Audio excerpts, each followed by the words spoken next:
What's up, Wall fans, Common Sensors, podcast consumers? Welcome to another very exciting edition of Common Sense Sundays with Go Tell It to the Wall, hosted by me, your absolute favorite podcast host. We're off to a little bit of a late start today. So that being said, I'm not going to get into too much here. We're just going to get straight into episode 63 of Common Sense Sundays. 1, 2, 3, go tell it to the wall. Tell it to the wall. Go tell it to the wall. Tell it to the wall.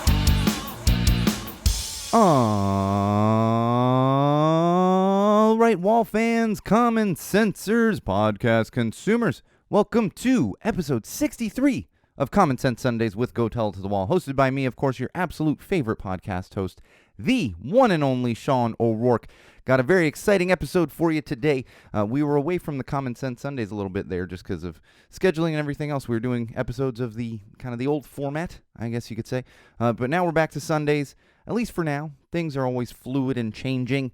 We're also rapidly approaching episode 200, which means given if things are safe enough, we'll be doing a bi-centibration for those of you that were around for episode 100.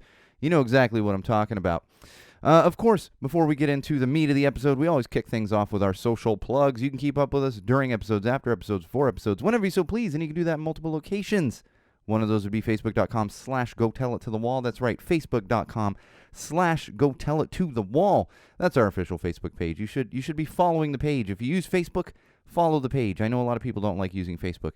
Essentially, Facebook for me is keeping track of shows and artists and family. That's what I use it for. I don't like to get into fights with people. That's why I don't really use Twitter. Twitter is all fighting. So you can find Go Tell It to the Wall on Twitter, but there's not much going on with it. I can't get into that stuff. But of course, we are on YouTube. YouTube.com/GoTellItToTheWall. Head over there, subscribe to our channel, check out all of our awesome videos. All of the video feeds go up there after the fact, as well as all of our beer reviews, our parenting playlist, our Mental Health Mondays playlist, all kinds of great stuff over on the YouTube channel. So make sure you're subscribed, especially if you enjoy perusing the YouTube videos. And of course, my own personal Instagram account, which is at SoCalSean, SoCalSean, at SoCalSean. Follow me over there. A lot of show pictures going up lately, and we're going to get into some of those recaps. Actually, a little bit of recapping during parenting. And if you listen to the last episode, I think, when you know what we're going to get into. It's all good stuff. And most importantly, all inclusive of those things I just mentioned would be SeanO'RourkeLive.com. That's right, SeanO'RourkeLive.com. That is the official website for everything that is Go Tell It to the Wall, as well as Sean O'Rourke Live. So make sure you bookmark that one, check back off. And you're going to find stuff that you don't find on some of the social platforms exclusively to the website, so make sure you're checking that out. You're also going to find a link to our Patreon. Please support us if you have the means to do so. And if not, go out and support some other artists if you have the means to do it, because it's a great platform for financially supporting a lot of your favorite artists, musicians, all that kind of good stuff. So make sure you're checking out Patreon. And, of course, our merch website. We are like 20 days away from Christmas. You might still be able to get stuff in time for Christmas. Just make sure you confirm that if you're trying to have someone open something on Christmas Day. But, of course, pick up some of that Common Sense merch. Link the merch website right there from SeanO'RourkeLive.com. All right, we do have some funky scheduling coming up. Much like we did the past few weeks. Probably not going to really miss a lot of episodes until the holiday break, but I will say we're going to have some funky scheduling. We might be a little later on a Sunday next week. I'm taking my kid to go see a production of The Nutcracker, so I will not be able to be in the studio at the regular time. It's going to be a little bit later, assuming we do actually get into the studio for a full episode next weekend. So we'll we'll update everyone on the Facebook page. That's why you want to be following the Facebook page. So make sure you're on there, and if you're wondering where an episode is, or it's like midday Sunday and it hasn't dropped yet, the reason would be we're just going to be a little bit behind because of other commitments and whatnot. It's December, so there's a lot of things going on, and that's why I'm a little bit late today, because I've just been slammed with stuff the past couple days. All right, let's get into some digital trends. That's right. These are some of the things trending around the digital world, the social platforms, all that good stuff. Most of it's silly, most of it's ridiculous. All of it involves a little bit of common sense. One of the things that's, of course, floating around all of the social platforms right now, and this, I think I mention this every year around this time, that would be Spotify Wrapped. That's right, Spotify Wrapped. You've seen this. even if you don't use Spotify, you've seen it. I don't use Spotify, at least not for my personal listening experience, I guess you could say. I use it for my kid once in a while. My wife's is connected to the Google Home. It's easy to pull when she wants like some random song or, certain playlists and stuff. I do use it for that, but I don't have a Spotify Wrapped. And I'll say I always feel left out every year when these things come out because everyone's like, look at my cool spot. And I'm like, I don't have that. I just listen to my own music. But I will say, and I'm not going to chide anyone on the usage of Spotify. I get it.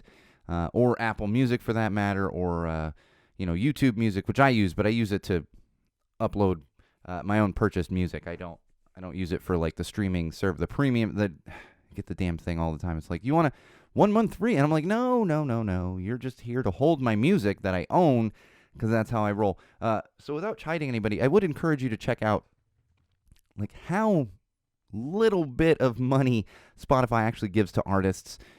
Once you figure, kind of see that in front of you, you're like, oh, that's not so great. That's why it's really good if you have the means to do it, support the artist directly, buy directly from their sites, or even if you're purchasing digitally, especially on like Bandcamp, the musicians' artists are going to get a lot more of a cut of that revenue. And if you're buying directly from them, they're getting like all the cut except for what it takes to, create vinyl and CDs and cassettes. I still don't understand why cassettes are making a comeback. It's not a good media, but cassettes, if you like them, get them. I don't even have a cassette player around here. So of course, Spotify Wrapped all over the social platforms, but I encourage you to just, even if you don't support all of the artists, you're going to be giving them more financial support by purchasing directly from the artists, which is what I do. I pretty much everything I purchase. Once in a while, I'll go on YouTube to check out some music videos, but I really don't use the Spotify at all.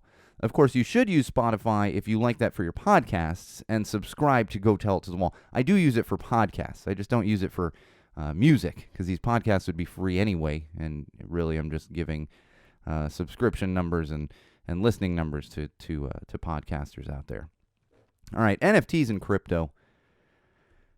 I don't want to act like I know anything about any of this stuff.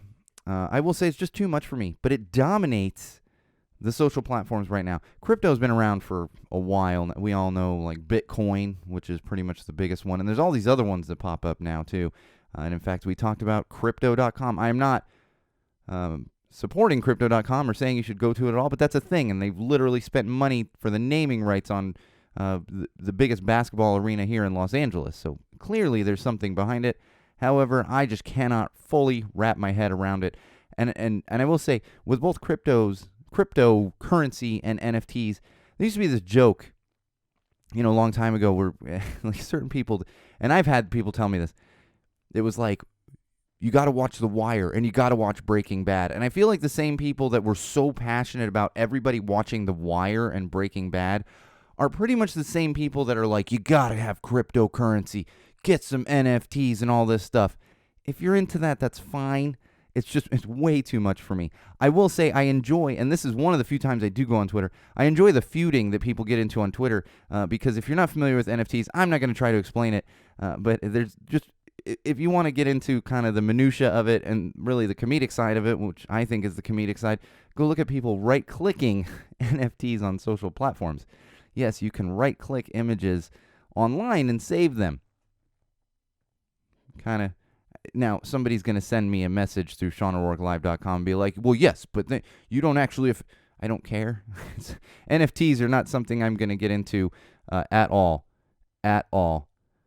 There we go. Did we lose a little bit there? No. My monitor is not doing well. I got to tell you that. This is what happens when you buy a cheaper monitor. So I just suddenly lost OBS there. We'll see if that cuts out. I think it's actually still there because I was hearing myself, and I don't know, cheap monitors. But that's one of those things too.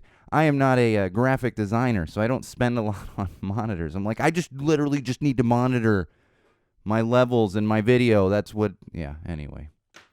Freaking Hewlett-Packard, going to be sending you an email. Why is my monitor not working? Because you've had it for 6 years. Okay, fine. It's a $100 monitor. All right, now that we've got tangented on that, and that's the other thing. Don't be high and mighty on it. Like, that's fine. You want to have crypto and NFTs. Don't act like you're better than everyone else. I have had people try to explain crypto, and they're like, but you don't understand. And I'm like, I know. I don't care to understand. You can understand it. It's not something I'm going to do. You know, it's fine. Make your money. Own some NFT. That's fine. Not for me, but don't act like you're better than everyone because you own some NFTs. Non-something. See, I don't even know. I don't even know fully how it works. I just know it's the thing now. We all got to buy NFTs and we got to buy cryptocurrency before the world collapses. I don't know. All right, moving along here. Or this is the other one I don't get. I don't get it at all. I had to look it up. I'll tell you that. I had to actually look it up. And that would be the orb memes. That's right. Have you seen these? If you've been on social platforms at all over the past, couple weeks at least, maybe a month, there's like a wizard-looking dude sitting in front of an orb, and everyone's going nuts with it. You know, it's the new Leonardo DiCaprio meme where he's making the funny face and everything else. The problem is this one hasn't been around as long as the Leonardo DiCaprio thing, and I see it probably 10 times more than I ever saw that one, like on a daily basis. I had to look it up, like I said. It's apparently based on a graphic artist who made a image of Saruman or the bad wizard from, I'm just blanking on his name, which is funny because I've read those books hundreds of times. I'm not a huge fan of the movies. I love the books, but it's a rendering of him looking at a magic crystal ball. So of course everyone ran with this, started making all the memes possible, and it took about a day, I think, for this one to be beaten to death. So again, I say this all the time, and I'm going to say it again. Stop beating things to death. You want to do like one thing, that's fine. Don't post like 15 of them in a day. It's like, all right, we get it. There's a crystal ball and a weird funky wizard dude looking at it, or they changed the wizard dude to like another thing. I did even see a combination of the Leo DiCaprio meme and like, we get it. There's an orb. He's pondering something. Move along. Let's have some more original thoughts instead of just recycling the same damn thing for literally weeks until I just want to throw my phone out the window because all I'm seeing is a damn wizard looking at a crystal ball. Like I said, I kept seeing it for a few days and I was like, what the hell is this? Like, what is going on? It's apparently just a picture. Well, the graphic artist is sitting wherever he is, or I believe it was a he. Might be a she. I can't remember. Just going, oh, great, my art is everywhere, even if they're manipulating it. Guarantee that artist doesn't care about NFTs because he's just like, please, just get my art out there. And then people like me are going to be like, what the hell is this? And Google it. And although I didn't retain that artist's name, but I know it's a graphic artist that does like graphic novels, type thing. So we beat everything to death. And I'm guilty of it sometimes, but I'm guilty of like listening to my music to death. That's just to me. I'm not shoving, I will get a new album and I will listen to it until I'm tired of it. And then I won't listen to it for a few weeks. And then I'm like, oh yeah, that was great. I just over listened to it, but that's me. I'm not shoving that music down other people's throats or posting it everywhere. It's absolutely ridiculous. All right. MTG. Oh, that fucking nutbag. Marjorie Taylor Greene, the congresswoman from wherever the hell she's from. I don't even care enough. She's so ridiculous. This is how ridiculous she is. If you haven't seen this, people were jumping on her because she tweeted out, and I'm not going to quote the actual tweet. I don't like to actually quote people that are absolutely insane, like MTG. But she did put out a tweet along the lines of something, however many people get cancer every year, and do we make them quarantine, and do we close down the businesses because they have cancer and don't let them go to business? That was the one. Don't let them go to businesses and make them wear masks. I was like, well, first of all, most of them are wearing masks to protect themselves when they are going through cancer treatment. I have seen this. This is not something post-COVID. This has existed probably since cancer has existed, but I've seen this many, many times from when I was a kid until now. So yeah, they're doing it to protect themselves, to keep germs away as they're going through certain treatments. The other thing here is, and it's amazing to me that we let people like this run the government. Cancer is not a contagious airborne disease. That's the difference, MTG. But we have these just dumb fuck people that are allowed to serve in Congress, and they don't even understand the difference between COVID and cancer. I'm pretty sure my 5-year-old, who barely knows what cancer is, knows the difference between COVID and cancer. She's 5, and she's not in Congress. just give me I can't deal with these people anymore. That's the thing. We can disagree on policy and stuff, but you can't be that dumb and expect to successfully serve the people of the United States of America. It just doesn't work that way. And I'm not saying everyone needs to be a Harvard but this is just common sense. There's no similarities between COVID and cancer except for the fact that now COVID is killing people the way cancer does. Although I haven't looked at numbers, I guarantee over the past 2 years, COVID has killed more people than cancer has in this country. So so COVID is worse, and you can catch it. You can't catch cancer from somebody. It doesn't work that way at all. If anything, you're going to hurt them more because their immune system is compromised. You're not going to get anything from them. Trust me. I know this for a fact. And children know this for a fact. For the love of God, go to Children's Hospital. They know there's a difference between COVID and cancer. It's unbelievable. And it's insulting. It's insulting to people that have cancer or have had cancer and have had to recover from it. It's just insulting. You want to talk about stupid politicians? This one we've known is incredibly ignorant and, for lack of a better word, dumb. And that would be the Orange Menace, Trump. This guy's still putting out like press releases, with his little logo at the top. 45th president. Good for you, dude. I've never seen any other president doing things, any other former president doing things like this, ever. You see former presidents doing things, they're giving speeches to like nonprofits, or they're building houses for people in need.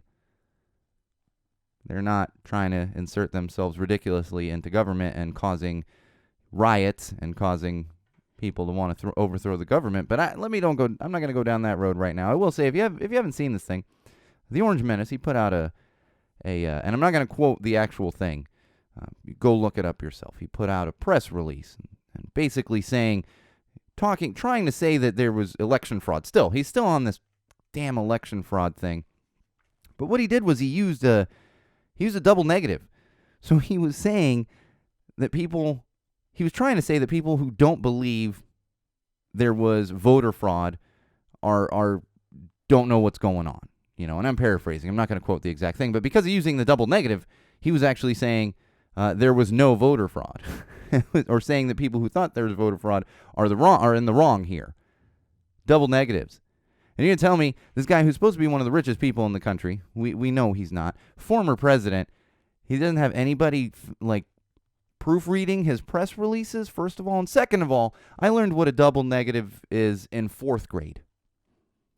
I would have written that. Maybe I would have gotten as far as writing a double negative and gone, oh, wait, before I try to send it out to an entire country, although the entire country doesn't read these things until a stupid one comes out, and we have to go, what an idiot.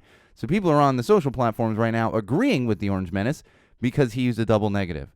So our former president, we have a congresswoman who's definitely not as intelligent as my 5-year-old, and we have a former president who is not as intelligent as a 4th grader.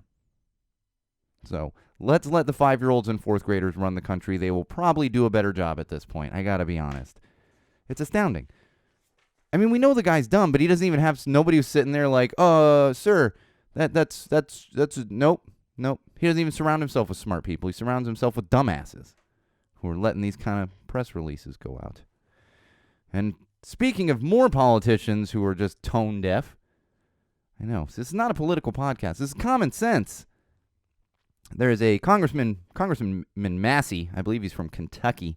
He tweeted out a Christmas photo of his family. He's got I think there was 5 kids and his wife in the photo. They're all holding extremely large guns, and I don't care to know exactly, but they look like what you would call, an assault rifle, or AR-15 or whatever the hell you always see on the news. And they're all holding the kids too, and they're, teen kids and a couple younger kids, all of them holding guns. And it had the caption of something along the lines of, tell Santa we want ammo for Christmas. They're holding these guns. How tone deaf are you? And I don't even want to I'm done talking about mass shootings, and especially with the stuff that's coming out of Michigan right now and how they're trying to pin it on other things. This is after a mass shooting. 4 students have lost their lives and other students injured, still in the hospital. And this congressman is tweeting out something like this. And I made the mistake of actually clicking on some of the comments because I was like, what are people saying here? Now, of course, lots of people are retweeting and going, this is terrible. What are you thinking? But then, of course, you see people in there talking about how it's for home defense. All these giant guns. I believe I've said this before, but I want to reiterate it. If you need large, you want to have a shotgun, especially if you live real rural. My father has a shotgun. They live quite rural. So it is good in certain situations. You want to have a handgun for some home protection, fine. If you need to have a bunch of giant guns for home protection, you need to question why you need those guns. What are you doing in your life that makes you think a bunch of people are going to come to your house and you're going to need all of these guns to protect yourself? That's just delusional. That's all that is. It's simply delusional. And I'm sure there are some people out there who are like, what's his face from Al Pacino from Scarface? Yeah, no, they probably do. But maybe we should question what they're doing to need that kind of protection here. And of course, I'll get the damn emails. Well, we carry them. Yeah, the military can own them. That's fine. You want to take them to war? That's fine. You don't need them in your fucking house. And the thing that gets me the most about this, and I apologize to all the parents out there because I've already dropped like 3 F-bombs, and I'm going to try to reel it back in, especially during this fine holiday season. The one that gets me the most on this is I'm going to pull the Matthew McConaughey from A Time to Kill or whatever, the Samuel L. Jackson, Matthew McConaughey, Sandra Bullock movie. Just close your eyes for a minute. Close your eyes for a minute. Imagine that picture in front of a Christmas tree and a couch, and a mother and father, white mother and father, a kid in between them, kid to the side, 3 kids behind them, all holding these giant guns. Just close your eyes and picture it. And of course, how people are rallying behind it. Yes, oh, this is great. The gun nuts. This is great. We should all have guns. Now, with your eyes closed, imagine their reaction if that was a family of color. Think about that.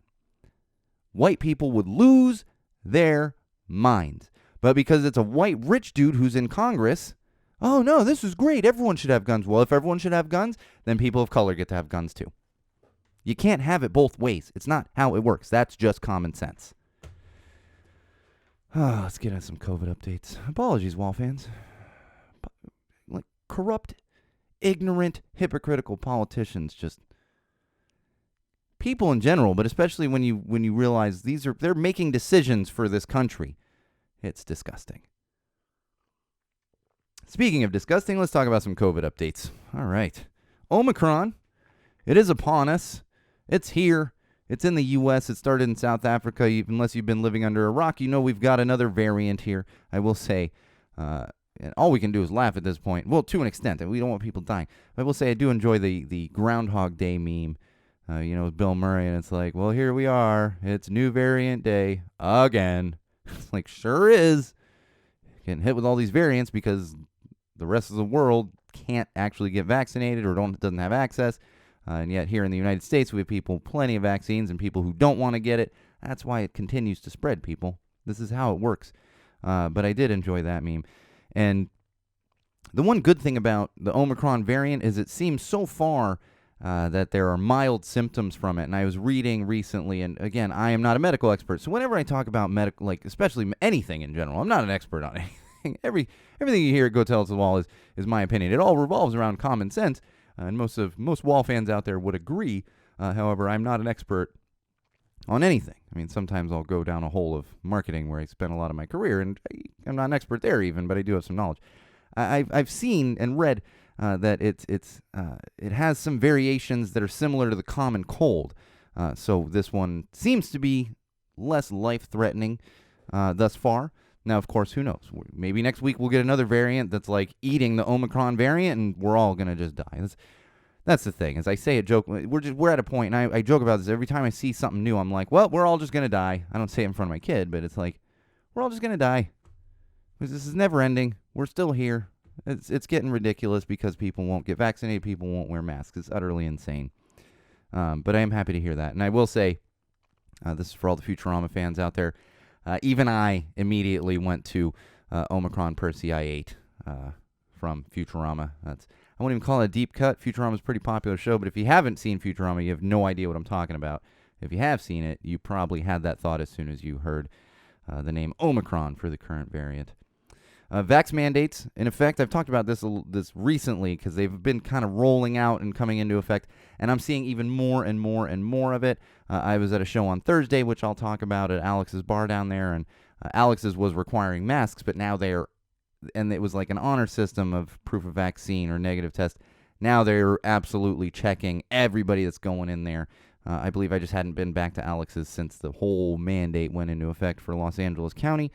Although, while I'm seeing a lot of businesses and individuals enforcing it, there are, of course, businesses not enforcing it. One of those specifically would be In-N-Out.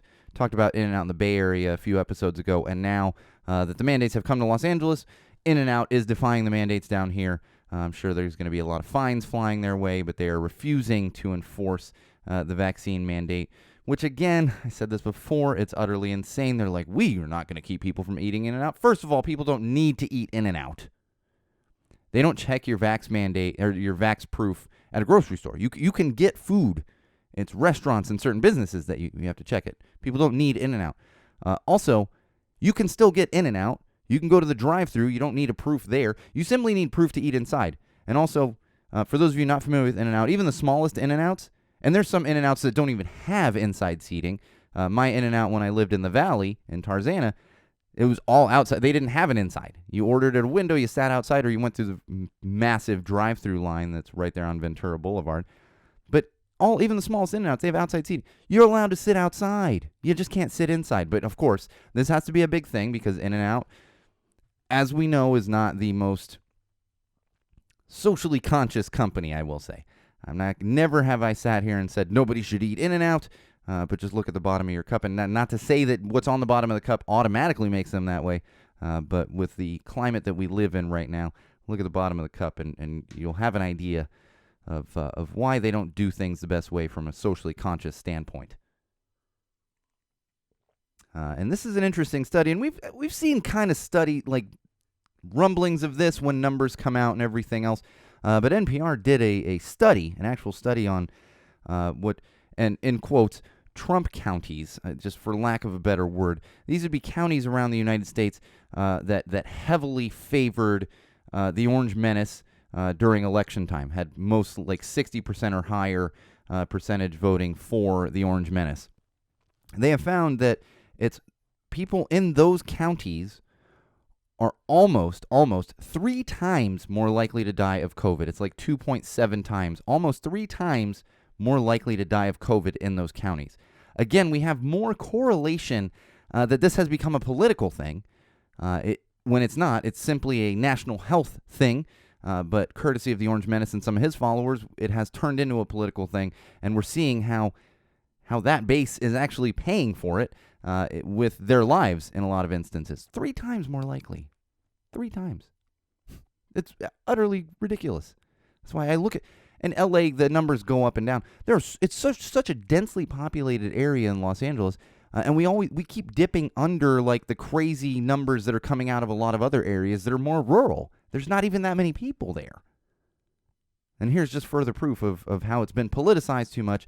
And really, if we could all just get on board with the vaccine and wearing masks, we probably would have been done with this shit a while ago. I'm getting my booster this week.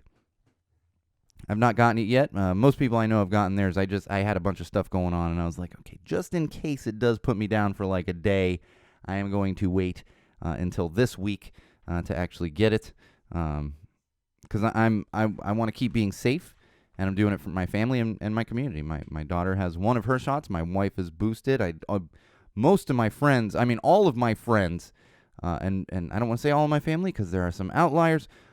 All of my friends have gotten vaccinated, many of them boosted at this point, and if they haven't gotten their booster yet, intending to get it very, very soon, like myself. So I'll update you all in the next episode, let you know if I was laid out for a day. I don't think I will be.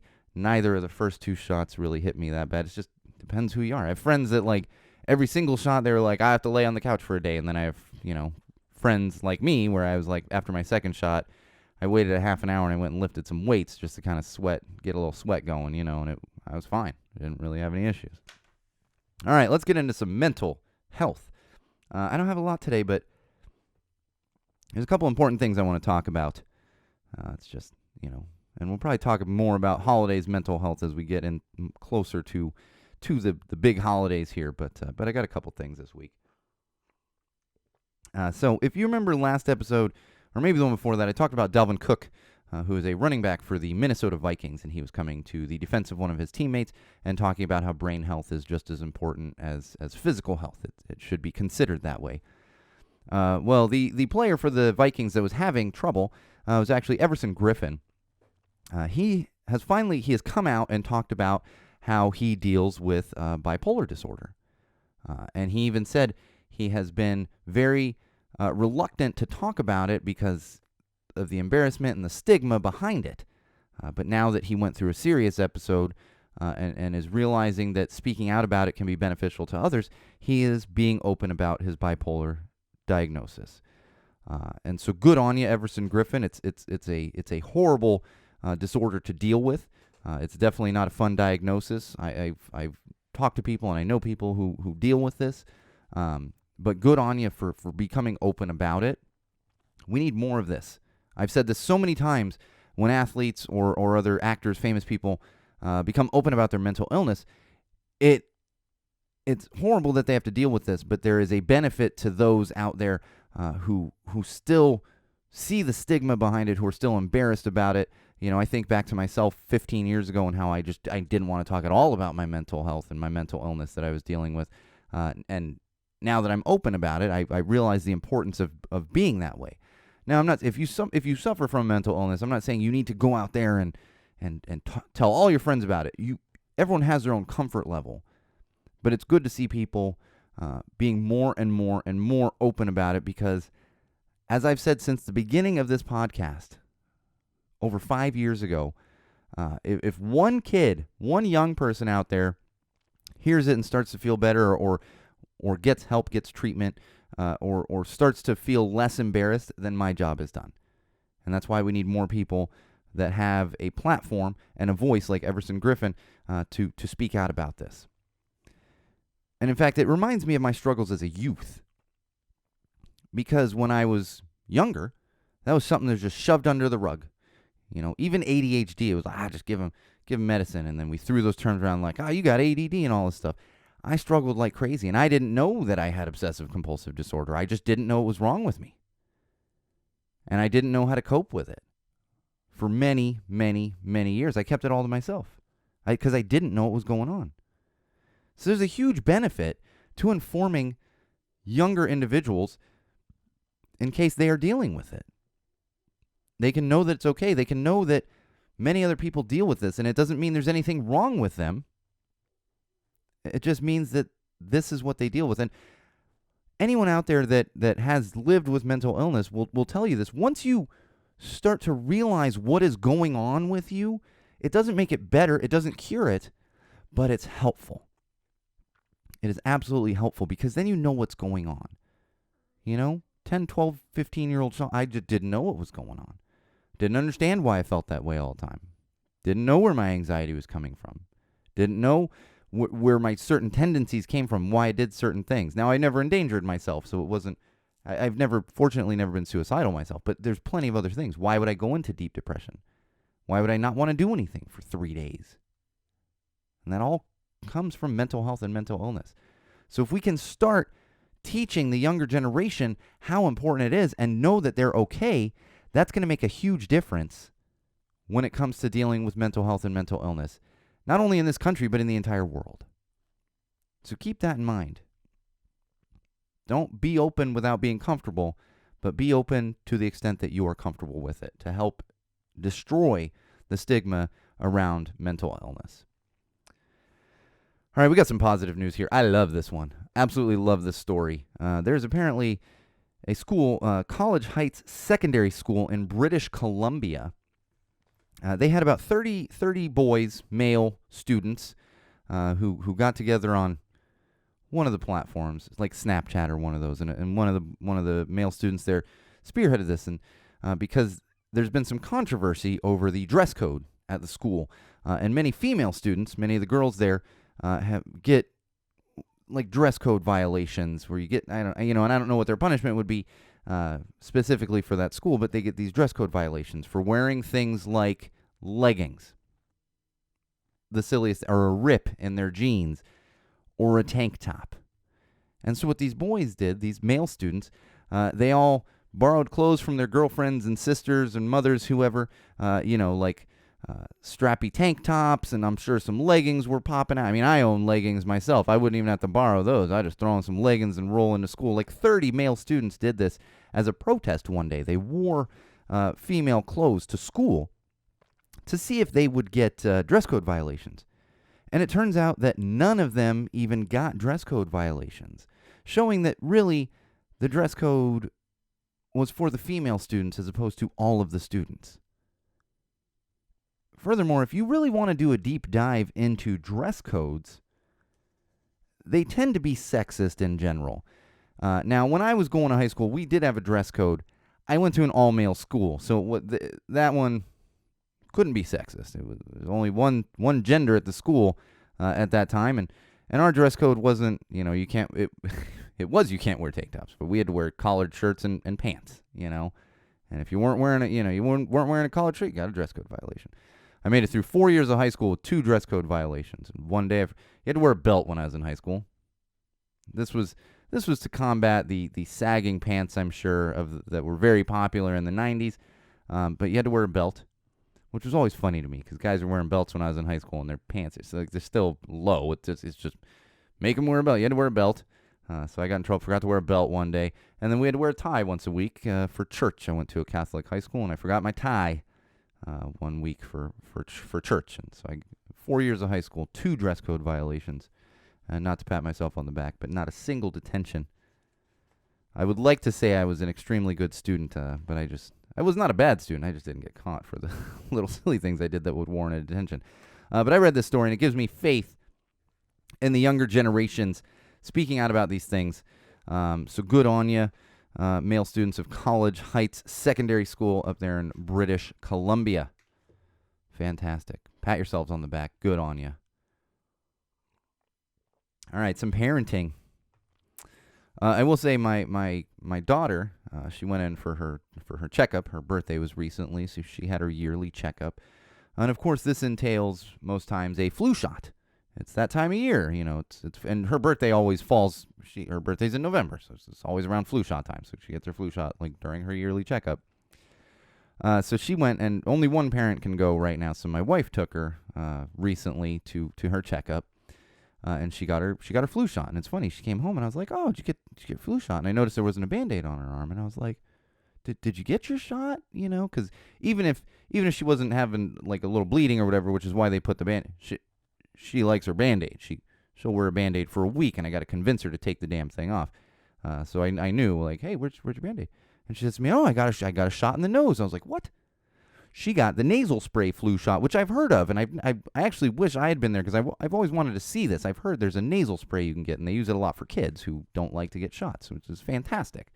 I kind of want the nasal flu shot. I don't like shots. I don't like needles. The one bad thing is now she wants every shot to go through her nose, and it's going to be fun when she goes for her second COVID shot because she now thinks she can get the COVID shot just sprayed up her nose, and it's like, no, honey, you gotta actually get an actual shot for this. Although, like I said, I don't blame her at all. Kind of wish I could get the flu shot, like the nasal spray flu shot up the nose. But I'm an adult. I'm not going to kick and scream my way through a flu shot. Nurses always laugh at me, nurses and doctors, when they're giving me a shot, because I'm like, "I can't, no, it's a needle." And then it's over. I'm like, "Oh, okay, whatever." I'm very much a big baby when it comes to any kind of needle. Let alone like giving blood. Oh, forget about giving blood when it's like, no, even a flu shot gets me. All right, had my first concert with the kiddo last night, actually, and I'm going to recap more of the concert, but it became such a great family experience that I wanted to talk about this in parenting. She had an absolute blast. She was up way past her bedtime. Unfortunately, for those of you familiar with Southern California, I live in Los Angeles. The concert was in Garden Grove. It's not close to where I live, so it was a bit of a trek getting down there and back up. And I actually go down there for shows quite a bit, but with a kid, it's extra bit of a trek, going down there. But she did have a blast. She had so much fun. Now, her friend Amber was there. Our friends Tom and Angie. We all had a big family, like, ska night, and a bunch of other friends, too. But that became kind of the family. We had two families of three hanging out and going and enjoying a ska show with 2:30 and the Toasters and some others. The Reactors, or a couple of other smaller ska bands that are newer ska bands that I enjoyed. I was chasing a 5-year-old around, and as she's dancing and going crazy with her big headphones, it was absolutely wild. It was honestly everything I envisioned it being, because she loves ska, she loves 2:30, and it was absolutely everything I envisioned it being. And in fact, we were outside, because it was kind of outside inside, and we were right outside the doors, and she heard the music start, and she's like, let's go in. And it wasn't even 2:30 yet. She's like, come on. So I'm bringing her in for one of the opening bands, and she starts dancing, popping around. It was fantastic. Absolutely fantastic. And legendary guitarist and vocalist for the Toasters, Robert Hingley, actually came over to us and gave the two girls a button from the Toasters for nothing. We hadn't even approached yet, and I'll get into more recapping. I had been speaking with him on Thursday, and I think I might have mentioned, I definitely mentioned to Tara on Thursday, I'm bringing my 5-year-old to, on Saturday, same two headlining bands. But without even going over to say hi to him yet, he sees the kids. He comes walking over. We're actually over by the 2:30 area, the booth, and he goes, "Oh, here you go." And he's like, gives them buttons just because to him it was so great to see kids out in the ska scene. I talked to a few other parents there with slightly older kids who are all like, "This is fantastic, raising them right, getting them out there, getting them into the community," because especially when it comes to punk and ska. There's a lot to be said for that community, the compassion, the inclusivity of that community. So I was really, really happy to see that and see the kindness toward the kids from all of the artists that were playing. I mean, we're talking legendary. Robert is legendary in the ska scene. You always hear about third wave. He's second wave ska. He's been doing this for 40 years. Legend from the Toasters. He is the Toasters. And just comes over and here, no, buttons for the girls. It was fantastic. It was one of the greatest things. And then, of course, Tara of 2:30 taking pictures with everybody. She's always so great about it. And if you follow my Instagram, there's pictures of, I haven't put up Saturday pictures yet, but there's Thursday pictures. She's out there talking to the kids, everything else. She actually did something else for us that I'm not going to talk about, and it was utterly awesome, something I've never had a band or lead singer do for me or for anybody that I know, but I don't want to talk about it too much, because then she'll get berated for certain stuff. But one of the kindest, both of them, Robert, Tara, the entire 2:30 band, all of them extremely kind and extremely excited to see the kids there. And in fact, for 2:30, we had the kids dancing right in front of the stage, and 2:30 pulled up. And I'm so bad with ages at a certain point. I was talking to one dad, and he, like, before I met his son, he's like, "Oh yeah, my 14-year-old," and I'm envisioning, like, and then the kid comes over and he's taller than his dad. He's like not much shorter than me, and I was like, "Oh yeah, no, 14-year-olds can be pretty tall." So I'm gonna guess this kid was like 10, and he's wearing a jacket, like true Mighty Mighty Boss Tone style, And they pull him up on stage, and he's just dancing, and they're like, "Hey, here's our hype man, and he's just having a blast, and we're right in front of the stage. The kids are dancing. We're all skanking around, having a great time." He finishes up. He's getting high fives from the entire crowd. Yeah, yeah, yeah. His name was Andrew. As a matter of fact, I do remember his name because he said his name. And then we got the set list, which so fantastic for me to get the set list from my daughter's very, very, very first show. And there's, like I said, there is an actual, even, like, this is an ultimate set list for us because of something that happened. And then I will say on top of that, before we move on from parenting, I've talked about 2:30 a lot. But I will say, if you haven't listened to them, go listen to Shine. Check out the music video. Prepare yourself for some tears. But Shine is a fantastic song. Tara wrote it for her daughter. And I'll leave it at that and tell you to go check it out yourself. But they closed with it. And I'm at the front of the stage. And my kid, she's dancing. I'm holding her at one point, and I'm dancing. I've got her up, holding her up and stuff. And for Shine, I'm holding my kid. We got there. She's got her big headphones on, and she's just enamored watching the band. And it was one of those moments that I will never, ever forget, holding my daughter during them playing Shine, which Tara wrote for her daughter, and very much not in the same way. And go check it out. It's very, I think it's very important, the cause that it's for. I don't have those kind of challenges such as exhibited in the video, but still to just be holding my daughter at her very first show and listening to Shine, I got a little emotional. I did. It's an emotional moment I will not forget. Ever again. And I'm going to talk more a little bit about that as we get into entertainment news, but that's kind of the parenting side recap of Saturday down there at Garden Grove Amp. All right, common sense. Let's get into a little bit of common sense. We're going to go over, like I was going to be under an hour. We're going to be over, all over the place right now. All right, there's a place in Michigan called Dahlin Burgers. They are being sued by the aforementioned In-N-Out for being too similar to In-N-Out.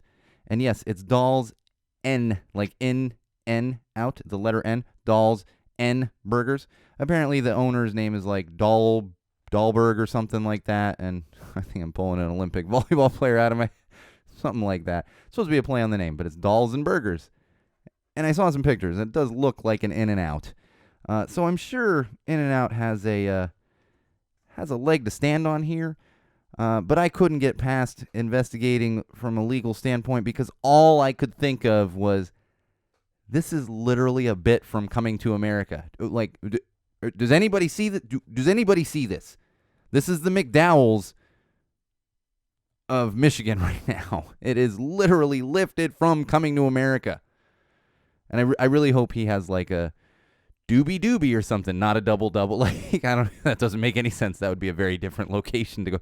You got to be in Los Angeles for finding that, and maybe a collective or something. But I couldn't get past that.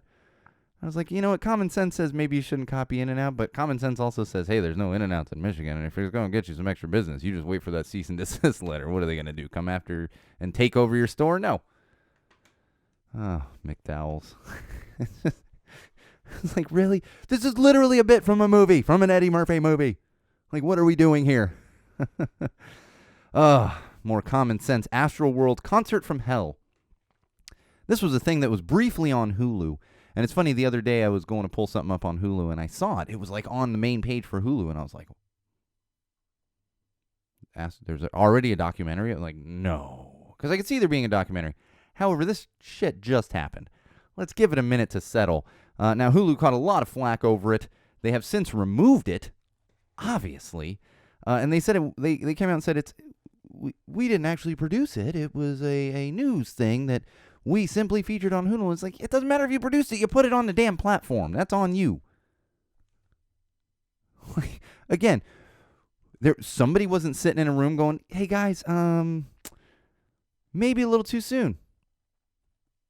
Common sense says we don't need an Astral World Concert from Hell documentary just yet. We probably don't need one at all, but definitely not just yet. This isn't like the thing down there where we're comparing all concerts to whatever the hell that was, fire, whatever it was. Like, no, nobody died.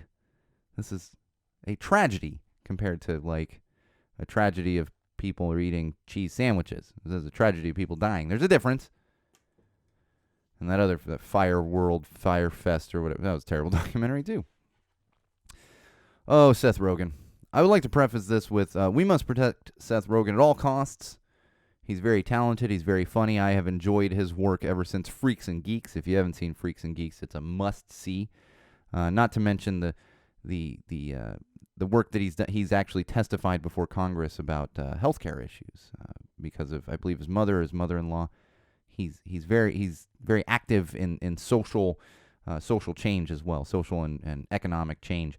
But we also know that he's a bit of a stoner. He enjoys smoking some marijuana.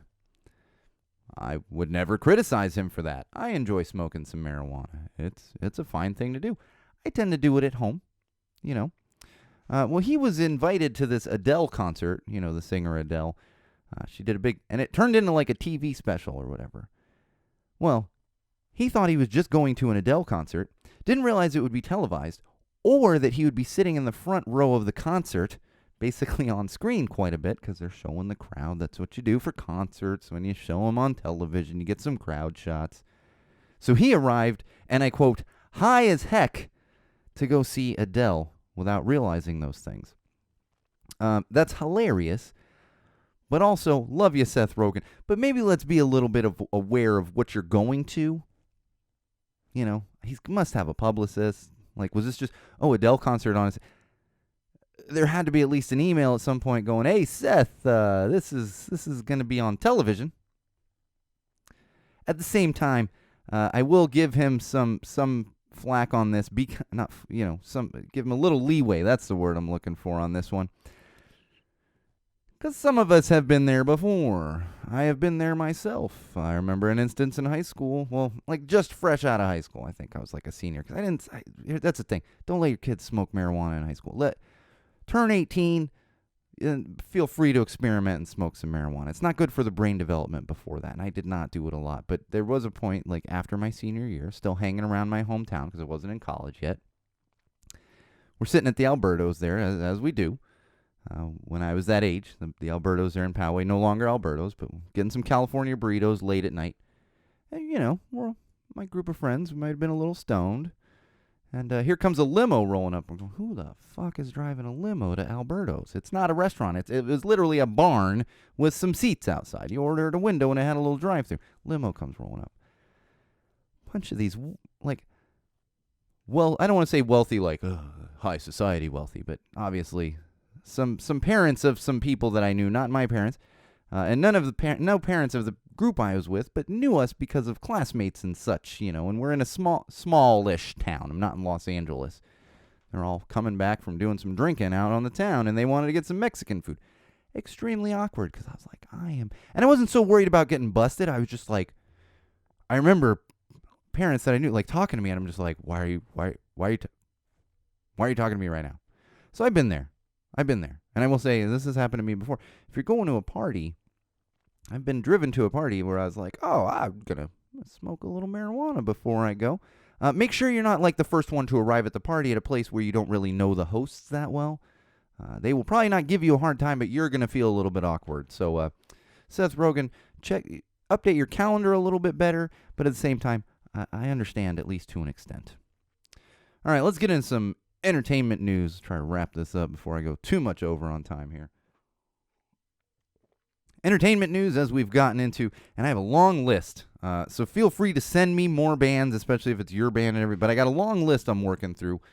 I'm talking to you, Paul. I got like 5 just from you, Paul, which they're all great, too. It's just a long list that I'm getting through listening to and promoting here on the pod. But this one I've been sitting on for a couple weeks. Listening to lately is a band called Left Alone. For those of you watching on the video feed, that would be the shirt I am currently wearing. It's not a Halloween shirt. It is a band shirt from Left Alone. Great band out of Wilmington, which is here in Southern California. So a California ska punk band with a little bit of rockabilly feel to them, but definitely a ska punk band. Keys, along with all the other stuff that goes into that. Not real horn heavy, but ska, the way that Rancid and a lot of those are ska bands. I saw them at Punk in the Park and immediately fell in love with them. Hadn't really heard of them. My sis Laura hadn't, and that thankfully she had, because she's like, we got to go see Left Alone. And I would just been like, who's Left Alone? So immediately fell in love with them. Apparently they've been around since the 90s. They have 7 full albums. I think there's some EPs too, but they have 7 full-length albums. Most recent one came out in 2021. They have an association with Hellcat. They were officially on Hellcat at one time, still closely associated with Hellcat. And in fact, on one of their albums, you'll hear a track with Tim Armstrong on it. It's funny, I was listening to it. I was barbecuing like a week or two ago, and I've got it on the speakers outside near my barbecue, and I'm like, whoa, that's Tim Armstrong. And I was like, oh, no, it's not shocking at all, because they're associated with Hellcat. So not shocking. Tim tends to insert himself into any band that he's, associated with. And they will definitely be a top 10 album of mine for 2021. I'm still sorting out the order. These are my top 10 albums. I'll get the hate mail when I do it in a couple weeks, and everyone will be like, I disagree all you want. It's going to be all punk and ska. Like, what I listen to. And the Streets didn't put out an album this year, so there's not going to be any dubstep. It's my top 10 list. Highly recommend Left Alone. Check them out. A lot of albums you can check out.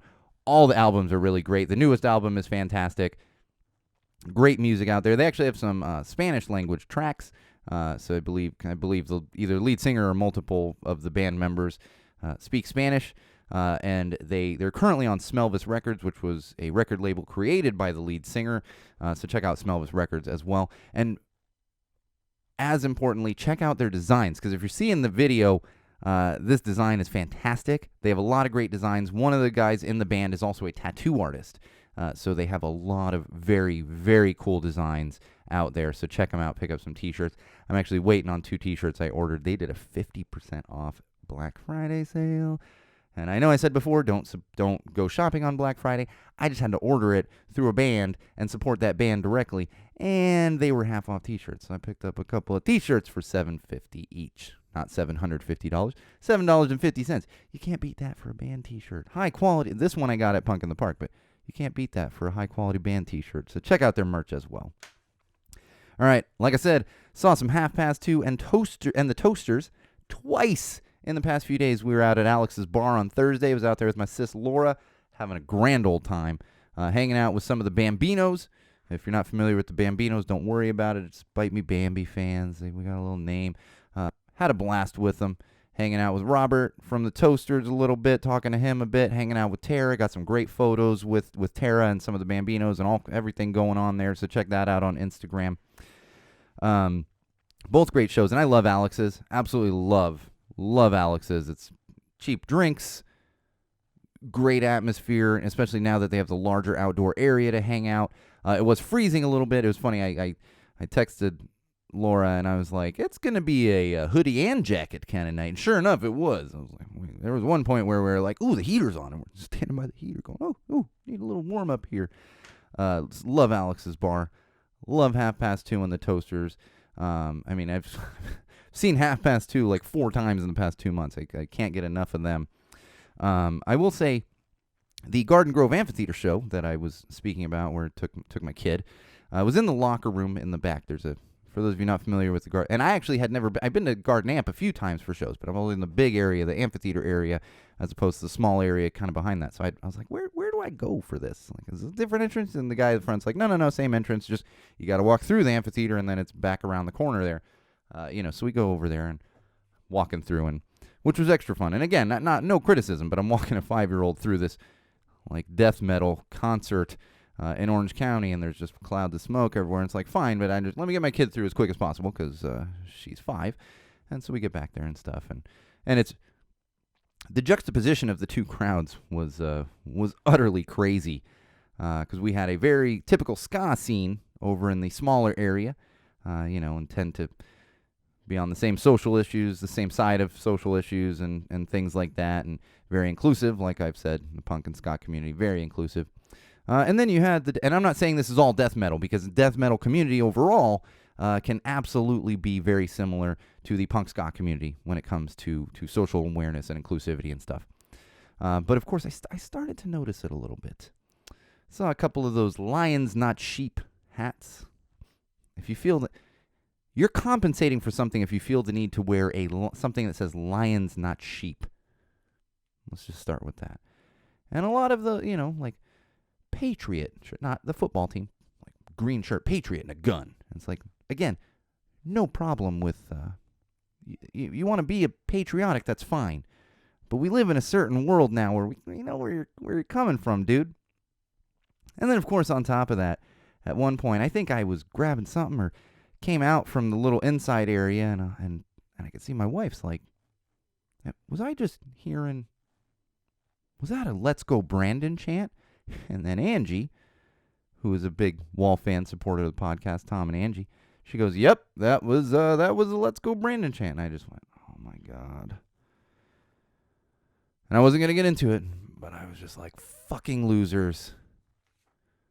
I would have felt like they were less of losers if they just said the actual phrase instead of this Let's Go Brandon shit. But talk about a juxtaposition. And I'm like, okay, we're going to just avoid that area for the rest of the evening here. I don't want to have anything to do with, I don't even know what the hell bands were playing. But I was like, nope, no. Don't want to be around that crowd. Outside of that, 2:30, fantastic set. Like I said, they all killed it. They're all fantastic. The whole band is just fantastic.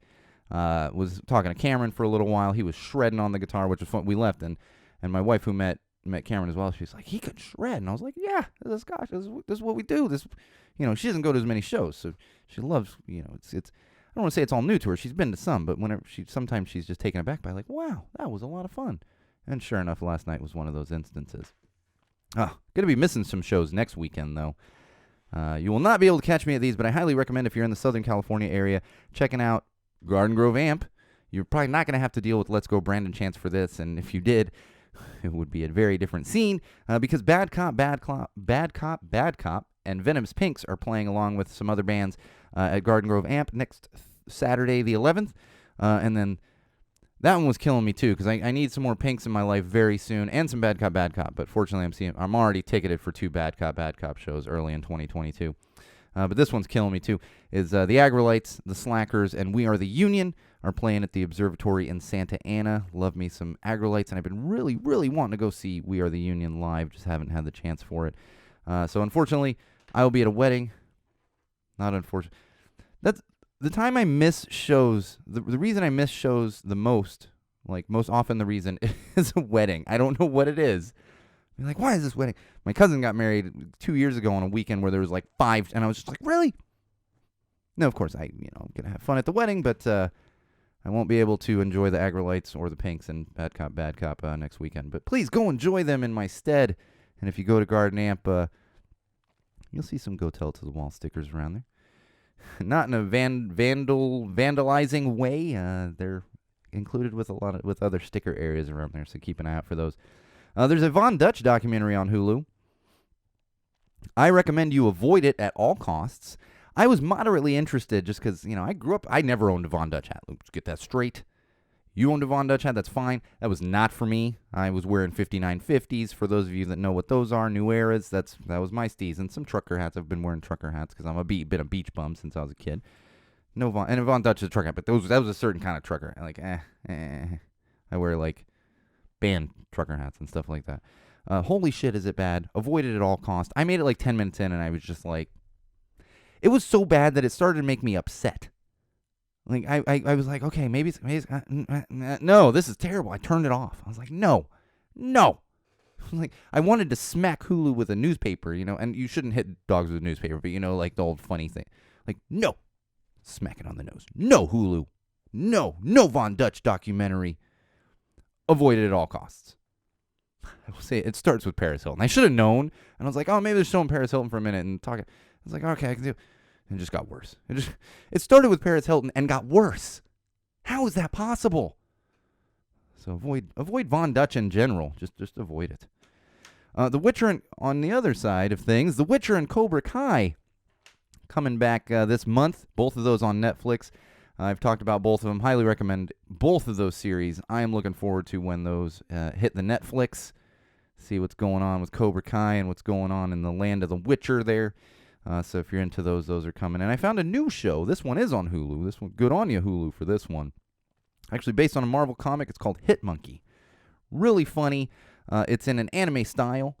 So if you like anime, you'll definitely like it. I am a moderate anime fan. There's a lot of anime I'm not interested in. There's a lot of anime I really love. I went to film school. I love Akira and I love a lot of Miyazaki, the old stuff. So if you like anime, you're going to like this. Even if you don't like anime, give it a try. And if you don't like subtitles, it's not subtitled for the most part. There's a few subtitles in there, but it's not dubbed. It's in English. It might even be an English comic, but it takes place in Japan, but they're actually speaking English.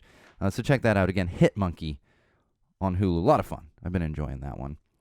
All right, and before we wrap it up with episode 63, new Bassists Against Racists t-shirt design has dropped. Spearheaded by the great Lynn Lee of Bad Cop, designed by Paul Smith of Zombie Teeth Clothing.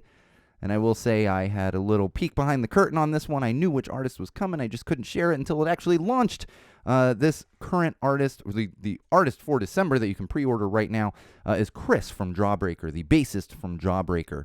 And I've said it before, if you are in the United States, you're going to order that bad boy from Chaos Merch. Gabby Chaos out there in Arizona. And if you are in Europe, you're going to order your Bassists Against Racists shirt from T-Mom Merch. That's right, T-M-O-M Merch. Make sure you're following all 4 of those on the Instagram. Going to keep you updated on everything Bassists Against Racists, as well as other great designs and other great merch that's coming out of from various bands and organizations and everything else. So follow all of those and make sure you pre-order your December Bassists Against Racists shirt featuring Chris from Jawbreaker. Yes, that's going to do it. We are over time. We're not as over time. That's what happens is I look at my clock here and I'm like, oh, I'm getting overtime. And I feel like I'm going to be like 20 minutes overtime, and then I end up like 5 overtime. And I think I just start talking too quick. You know, that's how it happens. Didn't get too tangented, so that helps. But that is going to do it for us for this week. We should be back next week, same wall place, same wall time. Make sure you're checking Facebook because scheduling is just all over the place. But we're getting at least 2 or 3 more episodes in before the holiday break. The highly anticipated annual Christmas episode is coming with the, of course, highly anticipated live reading of 'Twas the Night Before Christmas. Make sure you're prepared for all that fun that is coming your way this December. But again, just might be some timing issues, and depending where you are in the world, you might not get it until Monday morning because we'll probably be recording a little bit later next week because I will be spending some quality time with my wife and daughter seeing the Nutcracker. All right.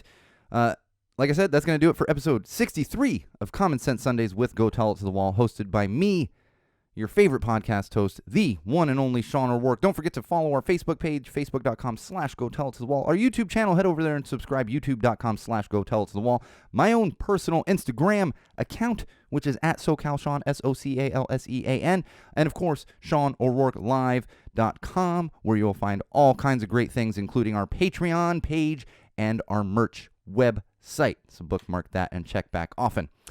All right, until next time, Wall fans, Common Sensors podcast consumers, remember, no matter what you do, no matter who you're with, no matter where you go, and especially no matter why you are doing it, always use common sense.